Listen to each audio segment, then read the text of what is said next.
I want to talk about something that has had a bigger impact on my health anxiety than any supplement, lifestyle change, or lab result ever could.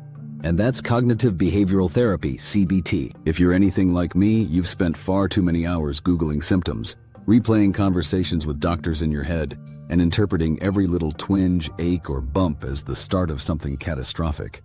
You know what it's like to feel consumed by fear that something is wrong, even when all your tests say you're fine. You know the exhaustion that comes from constantly scanning your body for the next clue, the next threat.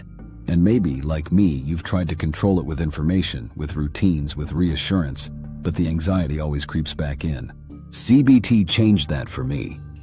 And I want to share what I've learned because if you're struggling with health anxiety, CBT might be the single most powerful tool you can add to your toolbox. Cognitive behavioral therapy is a structured, evidence-based form of talk therapy that focuses on the connection between our thoughts, our feelings, and our behaviors. It's not about lying to yourself or pretending you're not scared.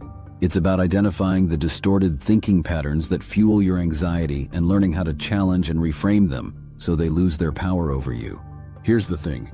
Health anxiety isn't really about the body.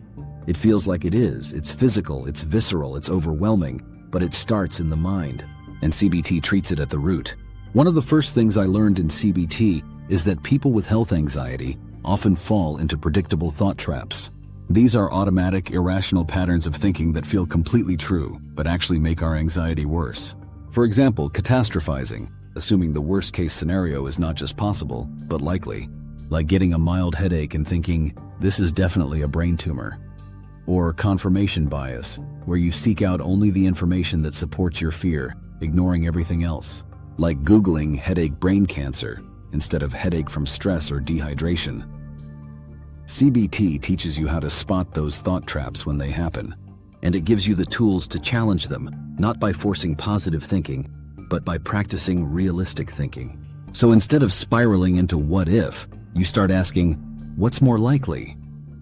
You learn how to look at the evidence, not just the fear. You start to develop mental habits that keep you grounded in facts, not feelings. That shift alone, learning how to talk back to your anxious thoughts, has been huge for me. Because health anxiety feeds on certainty. We want 100% assurance that we're healthy, and we chase that certainty through doctor visits, tests, scans, second opinions, and hours online. But no one can give us perfect certainty, and the harder we chase it, the more anxious we become. CBT helped me accept that uncertainty is a part of life, that it's okay to not know everything, that not every symptom needs to be solved, that my feelings are valid but not always accurate, that trust in my body and in reality can exist even when I don't have every answer. I also learned something called exposure therapy, which is often used in CBT for health anxiety. It sounds scary at first, but it's incredibly effective. Exposure is about facing the things you usually avoid in a gradual, controlled way until your brain stops reacting with panic. For example, maybe you avoid reading about illnesses because it triggers anxiety. Or maybe you check your pulse 20 times a day. In CBT, you'd slowly start practicing the opposite behavior, reading about something without panicking, or resisting the urge to check, so your nervous system can learn a new response. What surprised me most was how physical CBT can feel. Because when you stop performing those safety behaviors, when you stop Googling, or stop checking, or stop asking for reassurance, you feel the anxiety spike. But over time, as you stop feeding it, it loses momentum. Your brain literally rewires, and the fear that used to feel like a tidal wave becomes something you can observe, ride out, and let pass. The science backs this up. Multiple studies show that CBT significantly reduces health anxiety, often with long-lasting effects. A meta-analysis published in the Journal of Anxiety Disorders found that CBT not only decreased anxiety, but also reduced unnecessary medical visits and improved overall quality of life. In other words, it doesn't just make you feel better, it also helps you live better. You start using your energy for things other than monitoring symptoms and planning your next doctor appointment.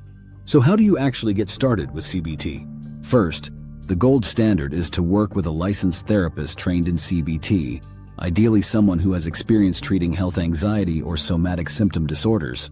You can find these therapists through directories like Psychology Today or through telehealth platforms like BetterHelp or Talkspace. If you have insurance, check your provider network for in-network therapists.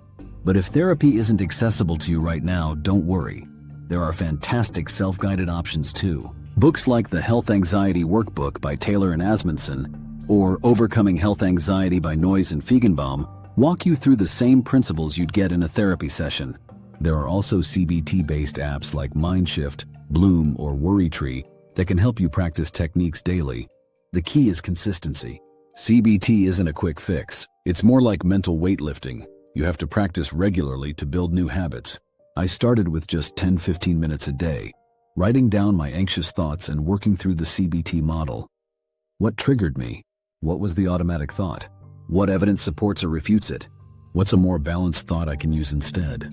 It felt mechanical at first, but over time it became instinctive. Now when I notice that old familiar fear creeping in, what if this is something serious? I know how to respond. I don't spiral. I don't jump into Google. I breathe. I ask myself, what's the more likely explanation? Am I catastrophizing again? What would I tell a friend in this situation? CBT also taught me how to build resilience in other areas of my life. Because health anxiety isn't just about illness, it's about control, uncertainty, perfectionism, fear of death, and fear of being vulnerable. CBT helped me explore those deeper fears without judgment. It gave me space to say, yes, I'm scared and I can handle that. It taught me that I don't need to be fearless. I just need to be willing to feel the fear and not let it run the show. And that's where the real healing happens. Not when the anxiety is gone, but when it no longer controls you. So if you're watching this and wondering if CBT is worth trying, I want to say this. Yes. 1,000 times yes. It's not easy. It takes work. But it gives you your life back. It gave me back time, energy, relationships, sleep, laughter, everything that health anxiety had stolen from me. And here's the good news. Your brain is not broken. You're not weak or dramatic or crazy. You just have a brain that's trying to protect you, but doing it in the wrong way. CBT is like retraining your brain to respond with clarity instead of panic, with facts instead of fear, with calm instead of compulsion. No tool I've found has done more for my long-term mental and physical well-being than cognitive behavioral therapy. Not magnesium, not vitamin D, not cardio, not probiotics.